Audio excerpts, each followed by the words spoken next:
So mukhang pork sisig, 'di ba? Pero century tuna lang 'yan, guys.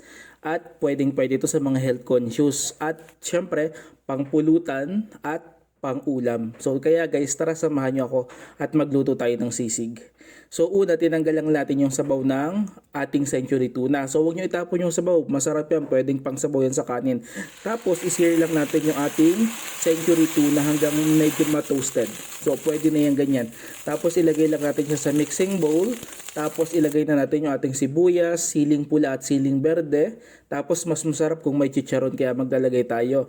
Naglagay din tayo ng paminta, soy sauce, oyster sauce, tapos mayonnaise. So sa dami ng mayonnaise nakadepende na po yan sa inyo. Basta wag lang yung sobra-sobrang dami naman. Tapos aluin nyo lang siya at isang paalala lang. So siguraduhin natin na tikman natin para masigurado natin na balanse na yung lasa ng ating tuna sisig. Pagkatapos isang kawali, maglagay lang tayo ng isang kutsarang margarine. Tapos maggisa tayo ng bawang. So gisahin natin siya hanggang medyo ma-toasted na yung bawang. Kapag toasted na, pwede natin ilagay yung ating sisig. O yun, o diba? Mukhang pork sisig na.